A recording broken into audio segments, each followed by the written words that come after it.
lên sân khấu là thí sinh Sùng Thị Dính đến từ đoàn xã Nông U, năm nay 19 tuổi, cao 1m70, nặng 62 kg. Dính đang là sinh viên năm nhất của trường cao đẳng sư phạm Điện Biên. Đến với hội thi hôm nay, Dính diện trên mình bộ trang phục dân tộc Mông trắng. Bộ trang phục gồm có áo, quần, hai tà trước và sau, có dây lưng hồng, dây lưng bạc và vòng cổ kèm theo mũ. Áo, quần và hai tà được làm từ vải hoa màu trắng. Áo kết hợp với nhiều hoa văn như ở cánh tay và viền áo trước ngực. Bộ trang phục mang bản chất hiện đại, thời trang nhưng không làm mất đi vẻ đẹp, nét dịu dàng, đơn giản của người phụ nữ Mông trắng. Cuối cùng, Dính muốn gửi tới hội thi, chúc cho hội thi thành công rực rỡ.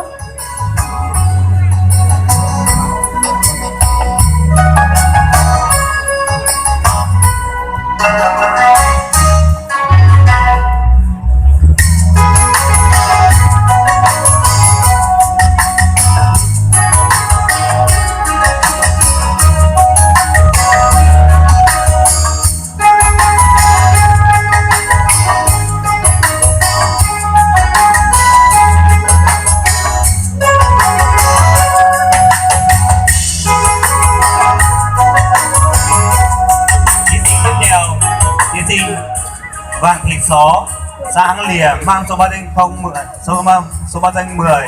Quản Thị Việt Lan, thị trấn, mang số báo danh 08, chuẩn bị. Thí sinh Vạn Thị Xó sinh năm 2005, đến từ xã Hang Lìa, mang trên mình bộ quần áo của dân tộc Mông Đơ.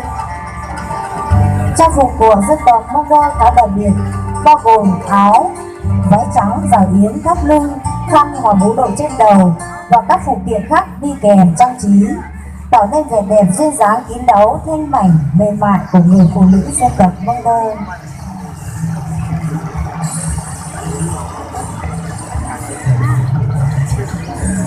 Chiếc áo xẻ ngực chữ V có theo họa tiết hoa văn tinh xảo trước ngực, tay áo và sau gáy. Dải yếm đằng trước màu đen hoặc có thể theo họa tiết hoa văn trang trí kết hợp với nhiều màu sắc, phù hợp với bộ đồ tổng thể và phù hợp với các lứa tuổi khác nhau.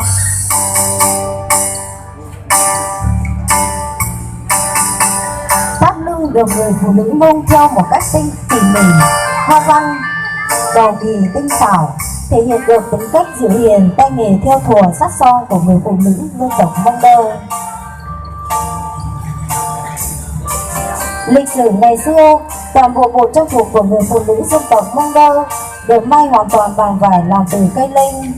Sau nhiều năm đổi mới tân tiến, công nghiệp hóa, hiện đại hóa, cho đến nay bộ trang phục đã được cách tân hiện đại hơn, đẹp hơn và may bằng nhiều loại vải khác nhau, kết hợp hài hòa với nhau nhưng vẫn giữ được nét đặc trưng riêng biệt của người phụ nữ dân tộc Mông Đơ. Đặc biệt nổi trội đó là chiếc váy trắng nhiều nét gấp xòa mềm mại, thể hiện cho sự trong sáng tinh khôi của người phụ nữ dân tộc Mông Đơ.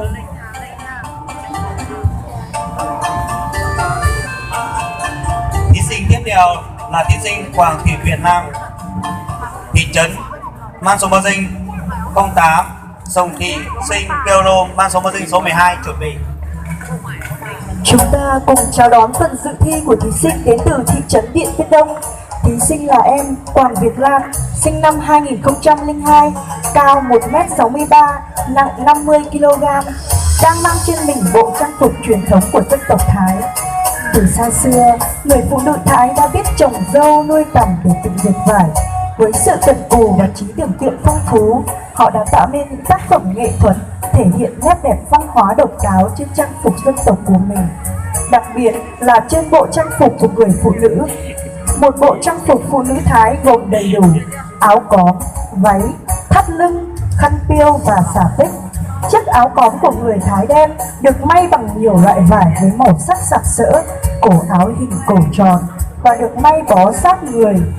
Điểm nhấn của chiếc áo chính là hàng cúc bạc, hình con bướm hay còn gọi là mắc tén.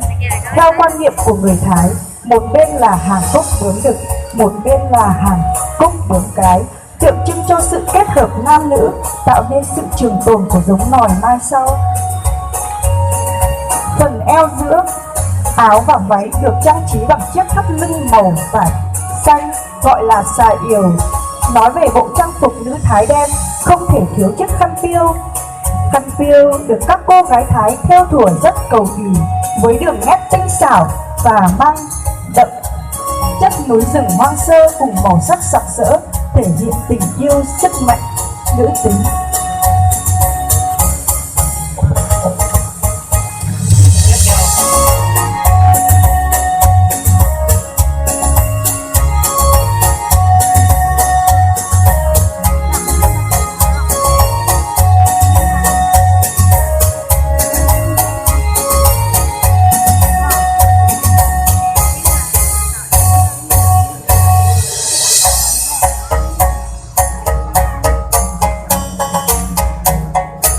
Tiếp theo là thí sinh Sùng Thị Sinh đến từ xã Đồng Ngô mang số bao dinh 12.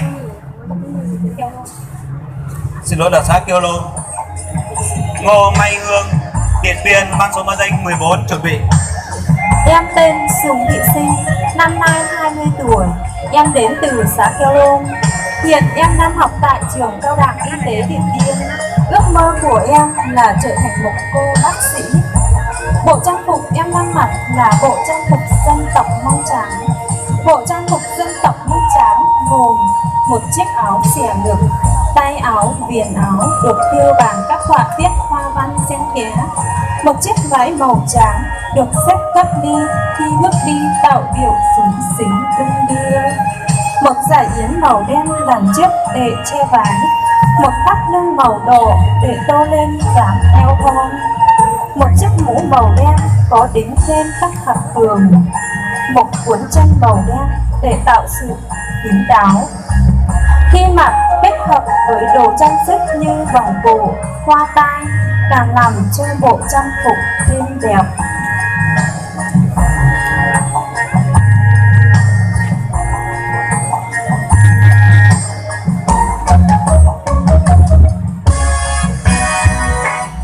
Đây là bộ trang phục mà từ bao đời các thế hệ ông bà đã để lại. Mặc dù thời nay trang phục của dân tộc Mông có nhiều cải tiến, nhưng trong trang phục của dân tộc Mông Trắng xã Kiêu Lô vẫn lưu giữ được những nét văn hóa xưa. Cuối cùng, xin kính chúc ban giám khảo, quý vị đại biểu lời chúc sức khỏe, có một năm mới vạn sự như ý. Tiếp theo là thí sinh Ngô Mai Hương đến từ huyện Điện Biên mang số bao dinh 14. Sùng Thị Sau Kiều Mường Nhé mang số bao dinh 13 chuẩn bị. Em Ngô Thị Mai Hương, năm nay em 16 tuổi, em cao 1m65 và nặng 55 cân. Bộ trang phục là sự kết hợp giữa cổ điển và hiện đại do chính phủ dân tộc Mông chúng em tự tay làm ra một cách công phu. Trang phục gồm có áo, váy, thắt lưng, kiếm và những trang sức đính đá lấp lánh. Đó là công sức tỏa hiện đến những phong tục truyền thống được gìn giữ và lưu truyền đến ngày nay. Hôm nay đến với chương trình giao lưu bộ trang phục Mông Trắng truyền thống do chính tay mẹ em làm ra. Mong mọi người cùng đón nhận tấm lòng đẹp từ bộ trang phục Mông này. Cuối cùng, kính chúc các quý vị đại biểu ban tổ chức sức khỏe, hội cận thi thành công tốt đẹp.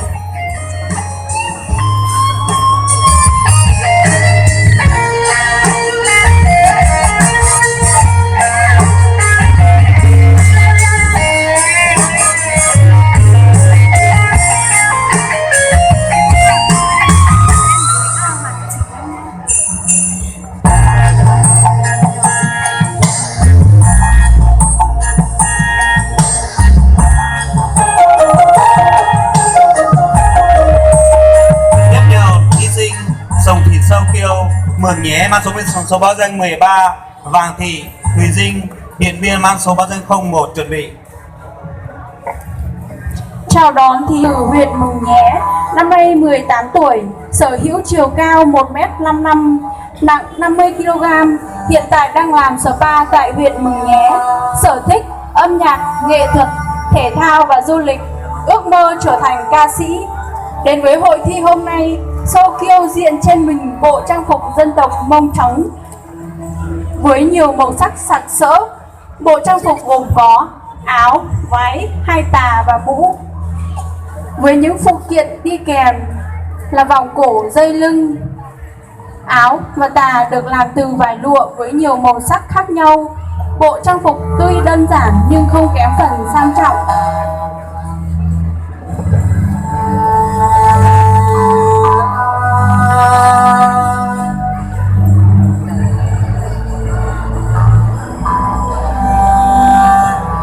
Thí sinh cuối cùng là thí sinh Vàng Thị Sâu, xin lỗi là Vàng Thị Thùy Dinh, huyện Điện Biên, mang số báo danh 01.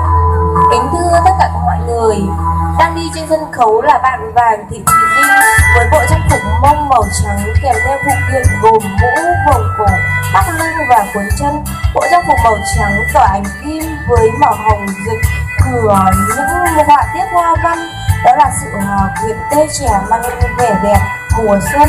Ánh kim của màu trắng là tượng trưng cho những ngôi sao tỏa sáng trên bầu trời. Màu hồng của những họa tiết hoa văn tượng trưng cho hình ảnh của những hoa đào, một loài hoa chỉ nở vào mùa xuân. Những niềm vui hạnh phúc của sự tươi trẻ và đặc sắc, tất cả đều mang lại một bầu không khí tươi trẻ và tôn thêm vẻ đẹp hài hòa cho mùa xuân. Bộ trang phục còn lột tả sự khéo léo của người phụ nữ người Mông Trắng, sự giản dị của toàn vẹn và trung lập với tất cả mọi thứ. Cuối cùng, em xin gửi lời chúc tốt đẹp nhất tới ban giám khảo và khán giả một năm mới thật nhiều niềm vui và gặp nhiều may mắn thành công trong cuộc sống. Xin cảm ơn.